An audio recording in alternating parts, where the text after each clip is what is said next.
بسم اللہ الرحمن الرحیم۔ السلام علیکم۔ اب ہم کتاب بہلول دانا کا پارٹ نمبر 3 پڑھیں گے۔ نمبر 8، بہلول کی اس کرامت نے ہارون کو فکر مند کر دیا۔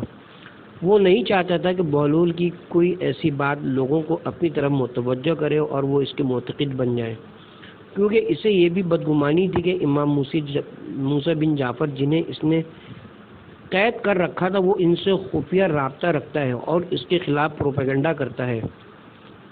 اس نے ان جاسوسوں کو بلوایا جو بہلول کے بارے میں سے تمام خبریں پہنچاتے تھے اور ان سے بولا، تم لوگوں نے بہلول کے بارے میں کیا پتہ چلایا ہے؟ جان کی امان پاؤں تو کچھ عرض کروں۔ ایک شخص نے جرت کی۔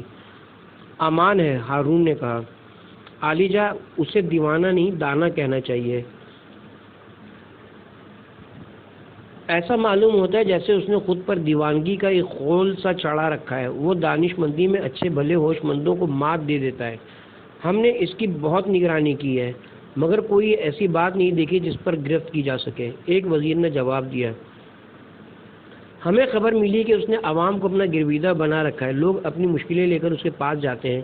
ہارون نے ناگواری سے کہا، آپ نے بجا فرمایا ذل سبحانی۔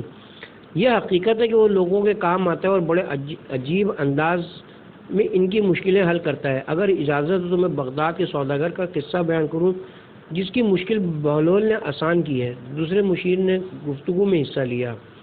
اجازت ہے، ہارون نے اجازت دی۔ اس بات کو زیادہ عرصہ نہیں ہوا، بغداد کا ایک شریف سوداگر عجیب مشکل میں گرفتار ہو گیا تھا۔ وہ بہت کم منافع پر مال بیچتا ہے، اس لیے شہر میں ہر دل عزیز ہے۔ اس کا ایک کاروباری رقیب جو یہودی ہے اس سے حسد کرتا تھا اور موقع کی طاق میں تھا کہ سوداگر کو کوئی نقصان پہنچا سکے۔ وہ شہر میں سود پر روپیہ بھی چلاتا ہے۔ کچھ مدت گزری، اس شریف سوداگر کو روپے کی ضرورت پڑی۔ اس نے یہودی سے قرض مانگا۔ وہ روپے دینے پر تیار تو ہو گیا، لیکن اس نے ایک نرالی شرط رکھی کہ اگر سوداگر وقت مقررہ پر اس کا قرض ادا نہ کر سکا تو وہ اس کے بدلے میں اس کے جسم کے جس حصے سے چاہے گا ایک سیر گوشت کاٹ لے گا۔ سوداگر مجبور تھا، اس کی عزت پر بنی تھی، اس نے مجبوراً شرط مان لی اور پکی دستاویز لکھ کر یہودی کے حوالے کر دی۔ اتفاق ایسا ہوا کہ وہ سوداگر وقت مقررہ پر قرض ادا نہیں کر سکا تو یہودی نے فوراً عدالت میں مقدمہ دائر کر دیا، کیونکہ اس کے پاس سوداگر کے ہاتھ کی لکھی ہوئی دستاویز موجود تھی۔ اس لیے قاضی کو فیصلہ یہودی کے حق میں ہی دینا تھا، مگر وہ آج کل پر ٹالتا رہا کیونکہ اسے معلوم تھا کہ یہودی سوداگر کا سخت ترین دشمن ہے۔ وہ اس کا ایسا عضو کاٹنا چاہتا ہے جو اس کی موت کا باعث بن جائے۔ یہودی ہر روز قاضی سے حکم جاری کرنے کا تقاضا کرنے لگا۔ قاضی کے پاس بھی سوداگر کے بچاؤ کی کوئی تدبیر نہیں تھی۔ لوگ بھی اس کے حال پر کڑتے تھے۔ کسی نے بہلول سے بھی یہ قصہ جا کہا۔ اس نے آؤ دیکھا نہ تاؤ اپنی گدڑی اٹھا کر کندھے پر ڈالی اور قاضی کی عدالت میں جا پہنچا اور قاضی سے بولا، قاضی جی، کیا آپ مجھے اجازت دیتے ہیں کہ میں انسانیت کے ناطے اس سوداگر کی وکالت کروں؟ قاضی نے اسے اجازت دے دی تو وہ اپنا عصا کھٹکھٹاتا وہ آگے بڑھا اور بڑے اطمینان سے سوداگر اور یہودی کے درمیان جا بیٹھا اور سوداگر سے بولا، بھائی سوداگر، کیا تو نے اس کو دستاویز لکھ کر دی ہے کہ اگر قرض ادا نہ کر سکے تو اس سے اختیار ہے کہ تیرے جسم کا ایک سیر گوشت جس جگہ سے چاہے اتار لے؟ مجھے اس سے انکار نہیں ہے، وہ ٹھنڈی سانس بھر کر بولا۔ پھر بہلول یہودی کی طرف متوجہ ہوا، کیوں بھائی، کیا یہی دستاویز لکھی گئی تھی کہ تم اس کے جسم سے ایک سیر گوشت جہاں سے چاہو گے کاٹ لو گے؟ بالکل یہی اقرار ہوا تھا، میرے پاس دستاویز موجود ہے، یہودی نے بڑے فخر سے بتایا۔ تو پھر ٹھیک ہے بھائی، تمہیں پورا حق حاصل ہے کہ تم سوداگر کے جسم سے ایک سیر گوشت کاٹ لو، جہاں سے جی چاہے کاٹو، لیکن اتنا خیال رکھنا کہ شرط صرف گوشت کی ہے اور وہ بھی پورا ایک سیر، نہ کم نہ زیادہ، اور خون کا ایک قطرہ نہ نکلے۔ اگر تم نے ایک سیر سے کم یا زیادہ کاٹا یا سوداگر کا خون ضائع ہوا تو تمہیں اقدام قتل کی سزا ملے گی۔ بہلول نے بہت مزے سے کہا۔ یہودی کا منہ کھلے کا کھلا رہ گیا۔ لوگ اشش کر اٹھے اور قاضی نے حکم دیا کہ یہودی کو صرف رقم ادا کر دی جائے۔ بہت خوب، ہارون نے توصیفی انداز میں کہا۔ بہت دور کی کوڑی لایا بہلول۔ عالی جا، اس کا دیوانہ دماغ اکثر دور کی کوڑی لاتا ہے. اگر مجھے اجازت دو تو میں بتاؤں کہ اس نے ایک بیوقوف غلام کو کیا سبق سکھایا. کوئی دوسرا مقرب بولا, بیان کرو. ہارون نے اجازت دی. چند روز ہوئے یہ خاکسار ایک کشتی میں بسرے گیا. اس میں اور لوگوں کے ساتھ بہلول بھی سوار تھا. اچانک ایک سوداگر کا غلام رونے اور چلانے لگا, خدا کے لیے مجھے کشتی سے اتارو, نہیں تو میں مر جاؤں گا. خدا کے لیے اس کشتی کو واپس لے جاؤ, سمندر کی لہریں اس سے الٹا دیں گی, ہم سب ڈوب جائیں گے. تمہیں خدا رسول کا واسطہ کشتی کو روکو. اسے ایک لمحہ بھی قرار نہیں آ رہا تھا اور اس کی چیخ و پکار سے کشتی میں سوار لوگ بہت پریشان ہو رہے تھے. کچھ مسافروں نے اسے تسلی دینے کی کوشش بھی کی, ہر طرح سے سمجھایا بجھایا, لیکن اسے کسی پل چین نہیں آیا تھا. بہلول نے غلام کے مالک سے کہا, جناب اگر آپ اجازت دیں تو میں آپ کے غلام کا خوف دور کر دوں. بیچارہ بہت پریشان ہے. نیکی اور پوچھ بھلا اس سے بہتر اور کیا بات ہوگی.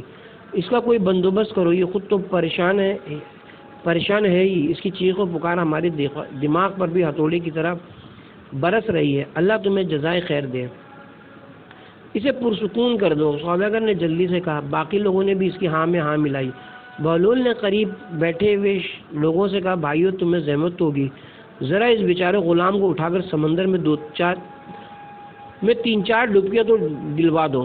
لوگ ہنس پڑے. کچھ نے حیران ہو کر اس کی طرف دیکھا. غلام اور زیادہ چیخ و پکار کرنے لگا. بہلول بولا, بھائیو جب اس کے مالک نے اجازت دے دی ہے تو تمہیں کیوں تعمل ہے. شاباش, اٹھو, اس کو سمندر میں 2-4 غوطے دلوا دو. چلو بسم اللہ کرو. سوداگر نے اس کی تائید کی تو غلام کے قریب بیٹھے ہوئے لوگوں نے اس کو پکڑ لیا. غلام نے واویلا مچا کر آسمان سر پر اٹھا لیا. بہت ہاتھ پاؤں مارے مگر اس کی ایک نہیں چلی. کچھ آدمیوں نے اسے مضبوطی سے پکڑا اور سمندر میں غوطے دینے لگے. وہ بچاؤ بچاؤ کا شور مچانے لگا. چند لمحوں بعد بہلول نے کہا, یار اس بیچارے پر ترس کھاؤ اور اب بس کرو, اس کا علاج ہو گیا ہے. مسافروں نے اسے واپس کھینچ لیا. اس نے ہانپتے کانپتے اپنے ناک اور منہ سے پانی نکالا, بال پونچھے اور ایک کونے میں بالکل چپ بیٹھ رہا. باقی مسافروں نے حیرت سے اس کی اس خاموشی کو دیکھا اور بہلول سے سوال کیا کہ اس نے یہ نسخہ کیوں کر ایجاد کیا جو اس قدر کارگر ثابت ہوا. بہلول نے ہنس کر کا جواب دیا, اس بیچارے کو کشتی کے آرام کی قدر و قیمت کا اندازہ ہی نہیں تھا. سمندر میں غوطے کھا کر اسے یہ نقطہ سمجھ میں آ گیا کہ کشتی سمندر کے مقابلے میں کتنی محفوظ ہے. ہارون مسکرایا. اس مسخرے کا بھی کوئی ایسا ہی علاج کرنا پڑے گا جو دیوانہ بن کر دوسروں کو دیوانہ بناتا پھرتا ہے.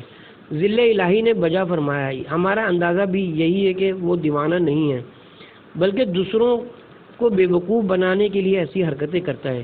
کچھ روز پہلے تو ہمیں اس کا ثبوت بھی مل گیا کہ وہ دیوانہ, پاگل اور دانش مند میں تمیز کرنے کی صلاحیت رکھتا ہے. ایک شخص نے کہا, وہ کس طرح, بیان کرو. ہارون نے مجسس لہجے میں کہا, جب بہلول کو پاگل پن کا دورہ پڑا تھا تو ایک تاجر نے غالباً فال لینے کی غرض سے بہلول سے پوچھا, حضرت شیخ بہلول صاحب, مہربانی فرما کر مجھے مشورہ دیں کہ میں کون سا مال خریدوں جو نفع بخش ہو. بہلول نے بڑے اطمینان سے کہہ دیا, بھائی تم لوہا اور روئی خرید لو, اللہ تعالیٰ برکت دے گا. دیوانوں اور درویشوں کی باتوں سے اکثر لوگ فال لیتے ہی ہیں. اس نے بھی بہلول کی بات پر عمل کیا. اتفاقاً اسے بہت زیادہ منافع ہوا. 2-2.5 ماہ بعد اس نے پھر مال خریدنے کا ارادہ کیا تو سوچا کہ پھر بہلول کی باتوں سے فال لی جائے. وہ اس کے پاس آیا, یہ اپنی ان دیوانی حرکتوں میں لگا ہوا تھا. تاجر نے اسے بلایا تو اپنے عصا پر سوار ہو کر ٹک ٹک کرتا آیا. اس نے اس کی حالت دیکھ کر کہیں کہہ دیا, او پاگل بہلول, ذرا یہ تو بتا کہ اس بار میں تجارت کے لیے کون سا مال خریدوں. بہلول نے فوراً بولا, جا بھائی پیاز اور تربوز خرید لے. اس احمق نے بغیر سوچے سمجھے اپنا تمام سرمایہ پیاز اور تربوز خریدنے میں لگا دیا. فصل کے دنوں میں تو ویسے ہی ان کی مانگ نہیں تھی. کچھ دن ذخیرہ کیے تو وہ سڑ گئے اور اسے خسارہ اٹھانا پڑا. وہ غصے میں بھرا ہوا بہلول کے پاس آیا اور بولا, او بہلول, تو نے مجھے کیسا مشورہ دیا تھا کہ میرا سارا سرمایہ ڈوب گیا ہے, حالانکہ پچھلی بار تیرے مشورے سے مجھے بہت منافع ہوا تھا. بہلول نے جواب دیا, حضرت پہلے روز جب آپ نے مجھ سے مشورہ مانگا تھا تو جناب شیخ بہلول کہہ کر مجھے آواز دی تھی. گویا آپ نے مجھے دانش مند سمجھ کر میرے وقار کا خیال رکھا. میں نے بھی دانش مندی سے مشورہ دیا, لیکن دوسری بار آپ کو یاد ہے کہ آپ نے کیا گوہر افشانی فرمائی تھی؟ نہیں, تاجر کو یاد نہیں تھا.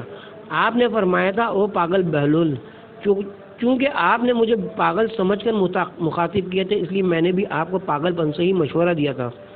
بہت خوب، ہارون محظوظ ہوا، یہ تو ہوشمند دیوانہ ہے، اس کا کوئی بندوبست کرنا ہی پڑے گا۔ آپ کا فرمانا بجا، لیکن حضور اس دیوانگی نے اسے عوام سے بہت قریب کر دیا ہے۔ یہ مفت میں ان کی مشکلیں حل کرتا ہے، ہر غریب کے ساتھ اٹھ کر چل پڑتا ہے، اور اس پر ذرا احتیاط سے ہاتھ ڈالنا ہوگا۔ وزیر نے اظہار خیال کیا۔ ہوں تو پھر تم ہی بتاؤ کہ اس پر کون سی فرض جرم عائد کی جائے کہ عوام میں کوئی رد عمل نہ ہو؟ ہارون نے پوچھا۔ جان کی امان پاؤں تو ایک تجویز پیش کروں، ایک مشیر نے محتاط لہجے میں کہا۔ امان ہے، ہارون نے شاہانہ نخوت سے گویا احسان کیا۔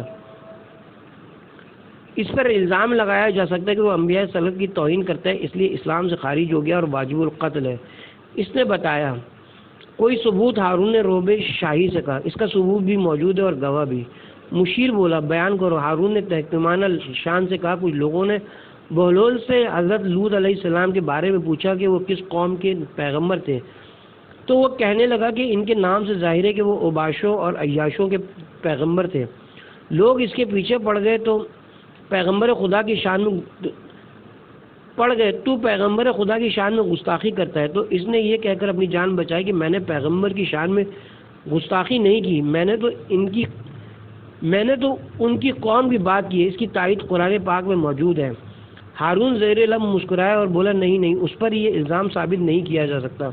یہ دیوانہ بڑا حاضر جواب ہے اور دوسروں کو لاجواب کرنے کا ہنر خوب جانتا ہے۔ عالی جا ویسا حاضر جواب۔ اس نے تو آپ کے وزیر مملکت کا ایسا ناقدہ بند کیا تھا کہ وہ موصوف بغلے جھانکنے لگے تھے، حالانکہ وہ خود کو بہت حاضر دماغ سمجھتے ہیں۔ ایک مشیر نے وزیر مملکت کا تذکرہ کیا جو اس وقت محفل میں موجود نہیں تھے۔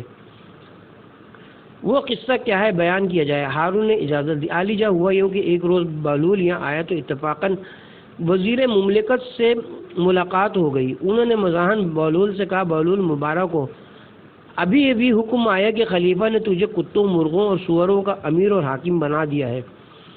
بہلول نے ایک لمحہ توقف نہیں کیا اور بڑے روب سے بولا، خبردار، اب ہمارے حکم سے سرتابی کی جرت نہ کرنا، اس حکم سے تو بھی میری رعیت میں ہو گیا ہے۔ اس نے یہ بات اتنی بے ساختگی سے کہی کہ وہاں موجود کوئی بھی اپنی ہنسی پر قابو نہ پا سکا اور وزیر مملکت کو وہاں سے ٹلتے ہی بنی۔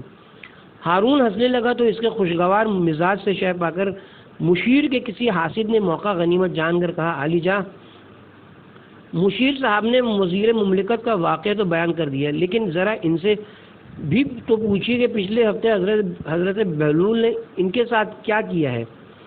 ہارون نے اس کی جانب دیکھا۔ بولو، کیا ہوا تھا؟ وہ خفیف سا ہو گیا اور اس شخص پر قہر آلود نگاہ ڈال کر بولا، ذل الہی، حاسدوں کا کام دوسروں کو نیچا دکھانا ہے۔ تم نے وزیر مملکت کے ساتھ جو کچھ کیا ہے اس کا نشانہ تمہاری اپنی ذات بھی بن گئی ہے، فوراً وہ قصہ بیان کرو۔ ہارون نے سرزنش کی۔ سرتابی کی مجال کس میں تھی؟ وہ خجل غصہ ہو کر اپنا قصہ آپ ہی کہنے لگا۔ عالی جا، اس روز میں نے کھانے کے ساتھ پنیر بھی کھایا تھا، شاید اس کا کوئی ریزہ میری داڑھی میں اٹکا رہ گیا تھا، لیکن مجھے اس کی خبر نہیں تھی۔ شومی قسمت کے بہلول اس طرف آ نکلا اور مجھ سے پوچھنے لگا، مشیر صاحب، آج آپ نے ناشتے میں کیا تناول فرمایا ہے؟ میں نے ہنسی میں کہہ دیا، میں نے کبوتر کھایا ہے۔ تو وہ کہنے لگا، تبھی اس کی بیٹ آپ کی ریش مبارک میں اٹکی ہوئی نظر آ رہی ہے۔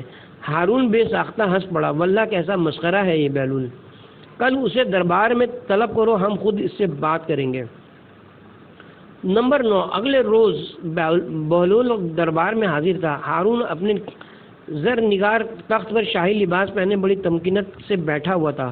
بہلول اپنی بوسیدہ پاپوش اور پیون لگی گدڑی کے ساتھ اس کے حضور پیش کیا گیا۔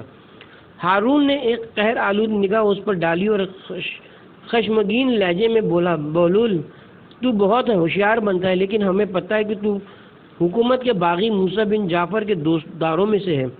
انہی کے حکم پر تو دیوانہ بنا ہوا ہے تاکہ عوام کو ان کی طرف متوجہ کر کے ہماری حکومت کا تختہ الٹ دے۔ تو سمجھتا ہے کہ پاگل ہونے کی وجہ سے تیری کوئی پوچھ گچھ نہیں ہوگی، لیکن یاد رکھ کہ حکومت تیری طرف سے غافل نہیں ہے۔ تیری سب سرگرمیوں کی خبر ہمیں برابر ملتی ہے۔ بہلول نے مضحکہ خیز صورت بنائی، ظاہر ہے کہ تمہارے نمک حلال شکاری کتے صحیح اطلاع ہی لے کر آئے ہوں گے، تو اب خلیفہ مجھ سے کیسا سلوک کرے گا؟ بڑے دربار میں مذاق اڑانے پر ہارون کو اور طیش آیا، تمہیں ایسا سبق سکھایا جائے گا کہ تم دوسروں کے لیے نمونہ عبرت بن جاؤ گے۔ اس نے غصے سے کہا اور اپنے غلام کو پکارا، مسرور لے جاؤ اس گستاخ کو، اس کے کپڑے اتار لو اور اس پر گدھے کا پالان ڈال دو، اس کے منہ میں لگام دو، اسے محل اور حرم سرا میں پھراؤ اور اس کے بعد میرے سامنے اس کا سر پر غرور اڑا دو۔ دربار میں سناٹا چھا گیا، درباری ہیبت شاہی سے کانپ گئے، لیکن بہلول شاہ نے بے نیازی سے کھڑا مسکراتا رہا۔ مسرور آگے بڑھا اور اس نے بہلول کی گدڑی گھسیٹ کر پرے اچھالی، اس کا بوسیدہ لباس نوچ کر اس پر گدھے کا پالان کس دیا، اس کے منہ میں لگام دی اور اسے کھینچتا ہوا محل اور حرم سرا کی طرف لے گیا۔ شاہی درباروں اور محل سراؤں میں انسانیت کی تذلیل روز کا معمول ہے، اس لیے بہلول کی اس حیت قضائی پر کسی کو تعجب نہیں ہوا۔ محل اور حرم سرا کے مکین انسانیت کی اس توہین کو تماشے کی طرح دیکھتے رہے۔ کسی نے سوچا کہ بہلول تو دیوانہ ہے، اس لیے سزا کا مستحق نہیں، لیکن جان کے خوف نے زبانوں کو بند کر رکھا تھا، کوئی کچھ نہ کہہ سکا۔ مسرور اس کی لگام کھینچتا اسے دربار میں واپس لے آیا اور ہارون کے سامنے ادب سے جھک کر بولا، علی جا، آپ کے حکم کی تعمیل ہوئی، کیا اس کی گردن اڑا دی جائے؟ ہارون نے ابھی جواب نہیں دیا تھا کہ ناگہاں اس کا وزیر جعفر برمکی دربار میں داخل ہوا۔ اس نے حیرت سے بہلول کی یہ حالت دیکھی اور بولا، بہلول خیریت تو ہے؟ ایسا کیا قصور ہو گیا کہ تم سے جو یہ حالت بنی ہے؟ بہلول ہنسا، جناب علی، یہ تو کچھ بھی نہیں، ابھی تو میری گردن بھی ماری جائے گی، مگر کس جرم میں؟ جعفر برمکی نے پوچھا، میں نے ایک سچی بات کہہ دی تھی جس کے انعام میں خلیفہ نے مجھے یہ خلت فاخرہ عطا کی اور جامع مرگ میرا انتظار کر رہا ہے۔ ہارون کو بے ساختہ ہنسی آ گئی۔ خلیفہ کو ہنستے دیکھ کر درباری اور جعفر برمکی جو اپنی ہنسی ضبط کر رہے تھے وہ بھی ہنس پڑے۔ ہارون کا غصہ کافور ہو گیا اور اس نے شاہی حکم جاری کیا، جیسی بہلول نے کہی ہے اسے ویسے ہی خلت فاخرہ عطا کی جائے۔ خلیفہ کے اس کرم کا شکریہ، مجھے اپنی پیون لگی گدڑی ہی غنیمت ہے۔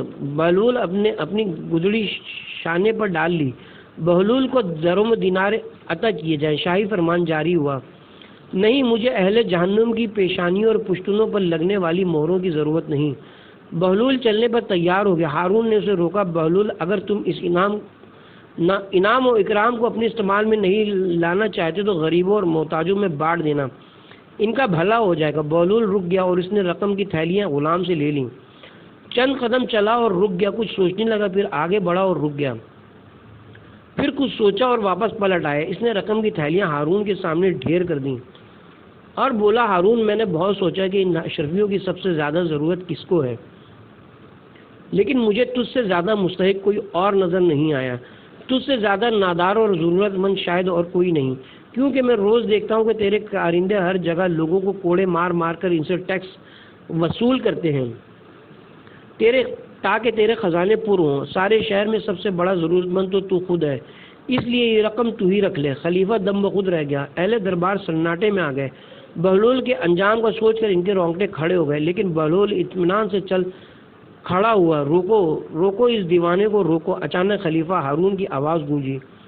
اہل دربار اس تصور سے ہی کام گئے کہ اب بہلول کا عتاب شاہی سے بچنا محال ہے۔ دو غلام تیزی سے آگے بڑھے اور بہلول کو گھسیٹ کر ہارون کے سامنے لے آئے۔ ہارون کی آنکھیں نم تھیں اور پشیمانی نے اس کی آواز کو پس کر دیا تھا۔ وہ گہری سانس لے کر بولا، بہلول، تیری دیوانگی ہم جیسے ہوش مندوں کے لیے ایک نعمت ہے۔ تیری اس بات نے میرے دل کو نرم کر دیا۔ میرا جی چاہتا ہے کہ تجھ سے کچھ پند و نصیحت کی فرمائش کروں۔ غلاموں نے فوراً ہی بہلول کو چھوڑ دیا، وہ اپنی مخصوص شان بے نیازی سے گویا ہوا۔ ہارون، پچھلے خلیفوں کے محلوں اور ان قبروں کو دیکھ کر عبرت حاصل کر۔ تو خوب جانتا ہے کہ یہ لوگ عرصہ دراز تک ان محلوں میں عیش و عشرت کی زندگی گزارتے رہے اور اب ان قبروں میں پڑے پچھتاتے اور افسوس کرتے ہیں کہ کاش انہوں نے اپنی آخرت کے لیے کچھ نیک اعمال اپنے ساتھ لے لیے ہوتے ہیں، مگر اب انہیں اس پچھتاوے سے کچھ حاصل نہیں ہو سکتا۔ ہم سب بھی جلد یا بدیر اسی انجام کو پہنچنے والے ہیں، جب یہ شاہی روب و دبدبہ اور شان و شوکت کوئی کام نہیں دے گی۔ ہارون پر کپکپی سی طاری ہو گئی، متاسف لہجے میں بولا، بہلول کچھ ایسے اعمال بتا جن کے بجا لانے سے اللہ مجھ سے خوش ہو جائے، اس کی مخلوق کو خوش کر، وہ تجھ سے راضی ہو جائے گا۔ بہلول نے جواب دیا، اب اس کی تدبیر بھی بتا دو کہ خلق خدا کو کس طرح خوش رکھا جا سکتا ہے۔ ہارون نے پوچھا، عدل و انصاف میں سب کو برابر کا درجہ دو، جو اپنے لیے مناسب نہیں سمجھتے دوسروں کو بھی اس کا مستحق نہ سمجھو، مظلوم کی فریاد توجہ سے سنو اور انصاف سے فیصلہ کرو۔ بہلول نے بردباری سے کہا، آفرین صد آفرین بہلول، مرحبا، تم نے کیسی حق بات کہی ہے، مرحبا۔ ہارون نے توصیفی لہجے میں کہا، اس کی ہاں میں ہاں ملانے والے درباریوں نے بھی نعرہ ہائے تحسین بلند کیے۔ ہارون نے حکم شاہی جاری کیا، حکم دیا جاتا ہے کہ شاہی خزانے سے بہلول کے تمام قرض ادا کر دیا جائے۔ ہارون قرض سے بھی کبھی قرض ادا ہوا ہے؟ بہلول نے اسے مخاطب کر کے کہا، شاہی خزانے میں جو کچھ ہے وہ عوام کا مال ہے اور خلیفہ پر قرض ہے، تمہارے لیے یہی مناسب ہے کہ عوام کا قرض انہیں لوٹا دو، مجھے تمہارا یہ احسان نہیں چاہیے۔ تو پھر بہلول کوئی تو خواہش کرو، میں دل سے چاہتا ہوں کہ تمہاری کوئی آرزو پوری کروں۔ ہارون نے زور دے کر کہا، تو پھر میری خواہش اور آرزو یہی کہ میری نصیحتوں پر عمل کرو، لیکن افسوس کہ دنیا کی شان و شوکت اور اقتدار کا نشہ بہت جلد میری ان نصیحتوں کو فراموش کرا دے گا۔ یہ کہتا وہ دربار سے باہر نکل گیا۔ ہارون اور اہل دربار جھکے ہوئے سروں کے ساتھ خاموش بیٹھے رہ گئے۔ نمبر 10، بہلول اپنے ویران کھنڈر میں واپس آیا تو دیکھا اس میں قدموں کے نشان ہیں، یوں معلوم ہوتا تھا جیسے کوئی یہاں آیا ہے۔ اس نے فوراً ایک خاص جگہ پر دیکھا، تازہ کھودی ہوئی مٹی جس کو ہموار کیا گیا تھا، بتا رہی تھی کہ اس کا اندیشہ درست تھا۔ اس نے اپنی چھڑی سے مٹی کو ہٹایا، اس کی جمع شدہ رقم غائب تھی۔ بہلول کچھ رقم کسی ہنگامی ضرورت کے لیے مٹی میں چھپا کر رکھتا تھا، غالباً کسی نے اسے رقم چھپاتے ہوئے تاڑ لیا تھا۔ اس نے اپنی گدڑی اٹھائی اور چل پڑا اور نزدیکی واقع موچی کی دکان پر پہنچا اور بڑی خوش طبیعت سے اسے سلام کیا۔ آؤ بہلول، کیسے آنا ہوا؟ موچی نے خوشی سے پوچھا۔ میں نے سوچا کہ تم سے مل آؤں، پھر تم سے ایک کام بھی ہے۔ بہلول نے کہا، کیسا کام؟ موچی نے پوچھا۔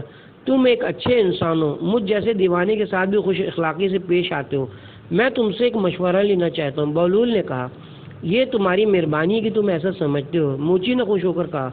بہلول ذرا قریب ہوا اور بولا، تم تو جانتے ہو کہ میں ویرانوں، کھنڈروں اور خالی مکانوں ہی میں رہتا ہوں، میں جہاں بھی رہا وہاں تھوڑی بہت رقم اپنے برے وقت کے لیے بچا کر زمین میں دفن کر دی۔ تم ذرا حساب لگا کر مجھے بتا دو کہ یہ رقم کل کتنی ہوتی ہے۔ ہاں، کیوں نہیں، تم بتاؤ، میں حساب کر دیتا ہوں، موچی نے فراخ دلی سے کہا۔ خدا تمہارا بھلا کرے، شہر کے مشرقی گوشے میں جو کھنڈر ہے وہاں میں نے شاید 100 سکے دبا رکھے ہیں، قبرستان میں تقریباً 250 سکے ہوں گے اور ایک مکان کے صحن میں تو پورے 500 ہیں۔ ہاں یاد آیا، نہر کے کنارے بھی 50 سکے دفن ہیں۔ تو یہ سب ملا کر کل کتنے ہوئے؟ بہلول نے پوچھا۔ اگر یہ سکے سونے کے ہیں تو ان کی مالیت 2000 کے لگ بھگ ضرور ہے، موچی نے حساب لگا کر بتایا۔ بہلول کچھ دیر سوچتا رہا، پھر سر اٹھا کر بولا، یار میں چاہتا ہوں کہ ان سب جگہوں سے وہ تمام سکے نکال لوں اور اس ویرانے میں چھپا دوں، یہاں آمد و رفت کم ہے، میرا خیال ہے یہ جگہ زیادہ محفوظ ہے۔ یہ تو بہت اچھا خیال ہے، تمام رقم ایک جگہ رکھو تاکہ جب ضرورت پڑے تو نکالنے میں آسانی ہو، موچی نے دل میں خوش ہوتے ہوئے مشورہ دیا۔ بہلول اپنی چھڑی کے سہارے اٹھا۔ اچھا تو بھائی میں چلتا ہوں، آج ہی یہ کام کر لوں تو اچھا ہے، سارے سکے نکال کر لے آؤں اور یہاں گاڑ دوں، میرے لیے دعا کرنا۔ ہاں جاؤ، اللہ تمہارا نگہبان ہو۔ موچی نے اسے الوداع کہا، وہ چلا گیا تو موچی نے سوچا کہ اس نے بہلول کے جو سکے زمین کھود کر چرائے تھے انہیں واپس رکھا ہے تاکہ جب بہلول اپنے باقی سکے لے کر آئے تو اسے شک نہ ہو اور وہ اپنی باقی دولت بھی یہاں گاڑ دے، اس کے بعد وہ موقع دیکھ کر ساری رقم نکال لے گا۔ وہ جلدی سے گیا اور اسی جگہ بہلول کی رقم دبا کر واپس آ گیا۔ بہلول کہیں شام کو واپس آیا، اس نے مٹی ہٹا کر اپنی رقم نکالی اور وہ ویرانہ چھوڑ کر چلا آیا۔ موچی بیچارہ اس کا انتظار ہی کرتا رہ گیا۔ وہ اپنی رقم نکال کر اس ویرانے سے نکلا اور کوئی دوسرا ٹھکانہ تلاش کرنے لگا۔ اتفاقاً اسے ایک شکستہ مکان نظر آیا جو خالی پڑا تھا۔ تمام شہر جانتا تھا کہ وہ ویرانوں سے مانوس ہے اور ایسی ہی جگہوں پر رہتا ہے، اس لیے عموماً کوئی اس سے تعارض نہیں کرتا تھا۔ اس کی بے سر و سامانی اس کا اثاثہ تھی۔ اس نے شکستہ مکان کا ایک گوشہ صاف کیا اور وہیں ڈیرا جما لیا۔ ابھی اسے وہاں بسیرا کیے کچھ زیادہ دیر نہیں ہوئی تھی کہ ٹوٹے ہوئے دروازے سے ایک شخص اندر داخل ہوا۔ اس نے سلام کیا اور بولا، واہ واہ، بہت خوب، یہ دیکھ کر مجھے بہت خوشی ہوئی کہ بہلول جیسا نامور شخص میرا نیا کرایہ دار ہے۔ بہلول سیدھا ہو بیٹھا، مجھے بھی اس عالی شان مکان کے مالک سے مل کر بہت خوشی ہوئی ہے، مجھے امید ہے کہ آپ اس ماہ کا کرایہ ادا کر دیں گے، مالک مکان نے کہا۔ بہلول نے مکان کی لرزتی ہوئی چھت اور شکستہ دیواروں کی جانب اشارہ کیا۔ جناب نے اپنے اس شاندار محل کی حالت ملاحظہ فرمائی کہ ذرا سی ہوا چلے تو اس کی چھت اور دیواریں بولنے لگتی ہیں۔ بے شک آپ درست فرماتے ہیں۔ آپ جیسا بزرگ یہ بھی جانتا ہوگا کہ تمام موجودات عالم خدا کی حمد و ثنا کرتے ہیں۔ یہ جو آواز آپ سنتے ہیں یہ اس مکان کے تسبیح کرنے کی صدا ہے۔ وہ بولا۔ بہلول نے اپنا عصا سنبھالا اور فوراً ہی اٹھ کھڑا ہوا اور بولا، حضرت، آپ جیسے دانشمند انسان کو یہ تو معلوم ہوگا کہ موجودات حمد و ثنا اور تسبیح و تحلیل کے بعد سجدہ بھی کرتے ہیں، اور میں آپ کے اس مکان کے سجدہ کرنے سے پہلے ہی یہاں سے رخصت ہو جانا چاہتا ہوں۔ اس نے گدڑی سنبھالی اور مکان سے باہر نکل آیا۔ ہارون نے اپنی سی بہت کوشش کی کہ کسی طرح بہلول پر گرفت کی جا سکے، لیکن اس کی حاضر دماغی، اس کی پوری حکمت گفتگو اور عوام کے ساتھ اس کی قربت نے اسے اس کا موقع نہیں دیا۔ وہ اپنے جاسوسوں کو اس کے پیچھے لگائے رکھتا تاکہ اس کی سرگرمیوں سے باخبر رہے۔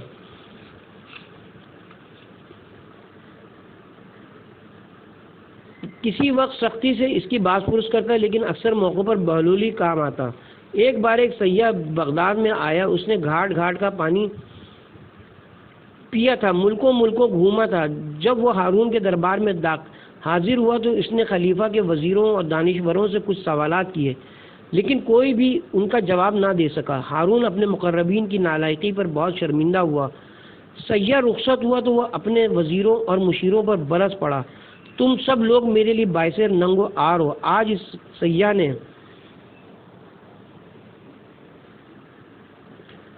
تمہیں کیسا عاجز کیا، یوں معلوم ہوتا تھا جیسے تم اس کے مقابلے میں طفل مکتب ہو۔ درباریوں کے سر شرم سے جھک گئے، ان کے پاس اپنی صفائی میں کہنے کے لیے کچھ بھی نہیں تھا۔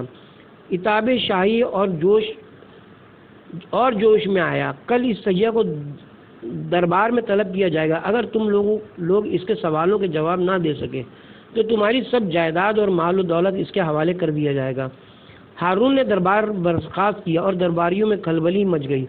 ان کی پریشانی کا کوئی ٹھکانہ نہیں تھا۔ وہ سب ایک جگہ جمع ہو کر سوچنے لگے کہ بادشاہ کے عتاب سے کیوں کر بچا جا سکتا ہے۔ آخر ایک شخص کو اچانک یاد آیا اور خوشی سے بولا، دوستو، اس مشکل کو حل کرنے کے لیے ہمارے پاس بہلول جو موجود ہے، مجھے یقین ہے کہ وہ سیاح کو لاجواب کر دے گا اور اس کے سب سوالوں کے جوابات ٹھیک دے گا۔ باقی سب لوگوں کی بھی جان میں جان آئی اور وہ سب مل کر بہلول کے پاس پہنچے۔ اسے تمام ماجرا سنایا تو اس نے انہیں تسلی دی کہ وہ اگلے دن دربار میں پہنچ کر سیاح کے سوالوں کے جوابات ضرور دے گا۔ اگلے روز دربار آراستہ ہوا، وزیر، امیر، مشیر، زریم کرسیوں پر بیٹھے۔ ہارون اپنے زر نگار تخت پر متمکن ہوا۔ سیاح کو بھی ایک کرسی پیش کی گئی۔ ہارون نے اہل دربار پر نگاہ ڈالی اور بولا، تم میں سے کون اس معزز سیاح کے سوالوں کا جواب دے گا؟ اہل دربار نے آنکھوں میں ایک دوسرے کی طرف دیکھا کہ بہلول کا نام کس طرح لیں، کہیں اس کا نام ہارون کو ناگوار نہ گزرے کہ اسی وقت بہلول کی آواز گونجی، یہ دیوانہ حاضر ہے، اہل دربار کو زحمت کرنے کی ضرورت نہیں۔ وہ اپنی لاٹھی پٹکتا گدڑی شانے پر ڈالے داخل دربار ہوا اور سیاح کے قریب جا بیٹھا۔ ہارون کچھ ہچکچایا، لیکن پہلو میں بیٹھے ہوئے وزیر نے اس کے کان میں کچھ کہہ دیا جس سے اس کے چہرے پر اطمینان کی جھلک نظر آئی۔ سیاح نے بہلول کی حیت قضائی کی طرف دیکھا اور قدر تعجب سے بولا، کیا میں آپ سے سوالات کروں؟ بسر و چشم، بہلول نے مستعدی سے جواب دیا۔ وہ سیاح اٹھا اور اپنی چھڑی سے زمین پر ایک دائرہ کھینچ دیا۔ بہلول نے فوراً ہی اٹھ کر اپنے عصا سے اس دائرے کے درمیان میں ایک لکیر کھینچ کر اسے دو حصوں میں بانٹ دیا۔ سیاح کے چہرے پر مسکراہٹ آئی اور اس نے ایک اور دائرہ کھینچ دیا۔ بہلول نے اس مرتبہ دائرے کو 4 حصوں میں بانٹ دیا اور ایک حصے پر چھڑی رکھ کر کھٹکھٹائی۔ سیاح نے قدرے حیرت سے اس کی طرف دیکھا اور زمین پر اپنا ہاتھ الٹی طرف رکھ کر انگلیاں آسمان کی طرف اٹھا دیں۔ بہلول نے اٹھ کر اپنا ہاتھ زمین پر اس طرح رکھا کہ اس کے ہاتھ کی پشت اوپر تھی۔ سیاح اپنی نشست پر آ بیٹھا اور توصیفی لہجے میں بولا، مرحبا، آفرین، عالی جاں میں آپ کو مبارکباد دیتا ہوں کہ آپ کے یہاں ایسا دانش مند اور عالم موجود ہے جس پر فخر کیا جا سکتا ہے۔ ایسے شخص کی قدر کی جانی چاہیے۔ کیا بہلول نے تمہارے سب سوالوں کے جوابات ٹھیک دیے ہیں؟ یقیناً اس نے کسی بہت عظیم درسگاہ سے تعلیم حاصل کی ہے جو اس کے پاس اتنا علم ہے کہ یہ میرے اشارے فوراً سمجھ گیا ہے۔ سیاح بولا۔ بہلول مسکرایا، اس عظیم درسگاہ کا نام مت پوچھنا کیونکہ اسے سب جانتے ہیں۔ بہلول کا اشارہ سب سمجھ رہے تھے لیکن سیاح کچھ نہیں سمجھا اور چاہتا تھا کہ کوئی سوال کرے کہ ہارون نے فوراً پوچھ لیا، اگر تم ان اشاروں کو ذرا کھول کر بیان کرو تو اہل دربار بھی محظوظ ہو سکیں گے اور سیکھ بھی لیں گے۔ سیاح بولا، آپ نے دیکھا کہ میں نے زمین پر دائرہ کھینچا تھا، میرا مقصد زمین کا کرہ دکھانا تھا۔ آپ کا عالم فوراً سمجھ گیا اور اس نے دائرے کے 2 برابر حصے کر کے مجھ پر ظاہر کر دیا کہ وہ زمین کے گول ہونے پر یقین رکھتا ہے اور اس کے اسرار و رموز سے بھی واقف ہے۔ اس نے اس لکیر سے خط استوا کو دکھایا جس سے زمین شمالی اور جنوبی کرے میں بٹ گئی۔ پھر میں نے دیکھا کہ میں نے ایک اور دائرہ کھینچا۔ آپ کے عالم نے اس کے 4 حصے کر کے مجھے سمجھا دیا کہ زمین میں 3 حصے پانی اور 1 حصہ خشکی ہے، اور جب میں نے اپنے ہاتھ کی انگلیوں سے زمین پر اگنے والی نباتات کی طرف اشارہ کیا تو اس نے بارش اور سورج کی نشاندہی کی جو نباتات کی بالیدگی اور نشو و نما کا ذریعہ ہیں۔ میں ایک بار پھر کہتا ہوں کہ آپ کو ایسے